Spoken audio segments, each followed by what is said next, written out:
ఏం చెప్పను. మాగంటి గోపీనాథ్ చనిపోయే వరకు మాగంటి గోపీనాథ్ అంటే అందరికీ రెస్పెక్ట్. ఆయన అట్టాగే బతికాడు. మేము ఎప్పుడు బయటకు రాలేదు. నేను ఎడ్యుకేటెడ్, మంచి చెడు అన్ని, నేను ఎప్పుడు బయటకు రాలేదు. అతను చచ్చిపోవటం, వాళ్ళు చచ్చిపోవటం కాదు, చావే ఒక మిస్టరీ చేశారు. ఏం జరిగింది చెప్పండి. ఇది అంతా మరి కేటీఆర్ గారి వల్లే జరిగిందని నేను జవాబు ఆయనే చెప్పాలి నాకు. ఎందుకంటే ఒక హాస్పిటల్లో ఉన్నాడు, చచ్చిపోయాడని కొంతమంది అంటున్నారు. చూడండి కూడా పంపించలేదు. స్టాండర్డ్ గా ఆ తల్లి అన్న వదిన రాకూడదు లోపలికి, ఎక్కడికి రాకూడదు, ఐయూసీ ప్రెమిసెస్ రాకూడదు. వస్తే ఏమవుద్ది తల్లి వస్తే తర్వాత అక్కడ ఉన్న వాళ్ళకి కూడా ఏమి ట్రీట్మెంట్ జరుగుతుందో వాళ్ళకి చెప్పొద్దు. అసలు జబ్బు చేసిందే నాకు తెలియకుండా హాస్పిటల్కి తీసుకెళ్ళిందే నాకు తెలియదు.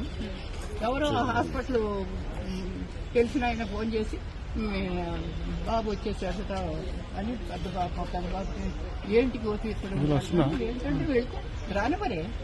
అలాగే ఇప్పుడు కూడా వాళ్ళ కొడుకుని కానీ మీరు ఎందుకు చనిపోయినప్పుడు ఎందుకు రాలేదని చెప్పి అయితే అడుగుతున్నారు. భార్య ఎందుకు రాలేదు, కొడుకు ఎందుకు రాలేదు, గోపీనాథ్ గారు చనిపోయినప్పుడు ఏ కారణం చేత వాళ్ళు రాలేదు. వాళ్ళు ఏ కారణం చేత రాలేదు మరి ఊర్లో ఉన్నదాన్ని అన్నే. అంటే ఇప్పుడు వాళ్ళ అబ్బాయి చెప్తున్నాడు బెదిరించారు వాళ్ళ అబ్బాయి అంటున్నారండి, బెదిరించారు మమ్మల్ని, ఆ బెదిరింపుల వల్ల నేను రాలేదు, నేను యుఎస్ లో ఉన్నాను అంటున్నారు. కావచ్చు, అబ్బాయి యుఎస్ లో ఉన్నాడు కావచ్చు. ఎందుకంటే నేను ఇంట్లో ఇక్కడ పిల్లడు అక్కడ ఉండంగానే ఇంకా చనిపోయాడో లేదో తెలియదు, వెంటిలేటర్ లో ఉన్నాడు.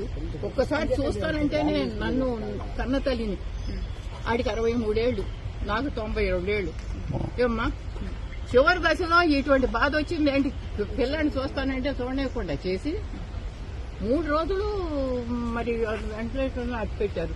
నాకేంటి డాక్టర్స్ రావచ్చమ్మా అంటే నాకు తెలియదు కదా, ఆశ అనమాట. వస్తున్నా అక్కడే పడినా. ఈ కేటీఆర్ గారు ఒకసారి వచ్చారు, వచ్చినప్పుడు అయ్యా నా నీకు రానివ్వట్లేదు కొంచెం చెప్పాయా అంటే గమ్మని తలుపు మూసుకుని వెళ్ళిపోయాడు. కానీ అయ్యో వస్తాను చూస్తాను ఏంటమ్మా అని మాట కూడా అడగదు ఆయన. వచ్చాడు, వచ్చి వాళ్ళతో మాట్లాడాడు పైకి వెళ్ళి. వాళ్ళు వేరే రూమ్ లో ఉన్నారు, మాట్లాడి పరిగెత్తారు. ఏంటంటే లిఫ్ట్ లో కేటీఆర్ ఉన్నారు, నేను కూడా ఆ లిఫ్ట్ లో ఉంటాను. అయ్యో ఈయన చెప్తాను కొంచెం చూడండి ఇస్తాడే పోనని ఆశమ్మ ఏం చేయదు అన్నది. ఆశతో పరిగెడితే ఆగమ్మ లోపలికి వెళ్ళి వస్తాను, లోపలికి వెళ్ళి ఇంకో దారి నుంచి వెళ్తున్నాడని అసలు విషయం చెబుతామని పరిగెత్తా. పడదాను ఈ వయసులో పరిగెత్తే గమనం తలుపు చేసుకున్నాడు. అయ్యో ఒక్క మాట అయ్యా బాబు, ఒక్క మాట అయ్యా. వచ్చారు. మరి ఆయన వచ్చే వరకు ఈ చనిపోయిన బాడీని ఎందుకు కట్టి పెట్టారా అన్నది ఆయనకి తెలియదు. ఆయన వచ్చిన తర్వాత ఎందుకు డిక్లేర్ చేశారా అని ఆయనకి తెలియదు. నాకు తెలియదు కదా. ఈ కేటీఆర్ సమాధానం చెప్పాల్సిన విషయం. ఎప్పుడు చనిపోయారన్నది క్లారిటీ లేదు.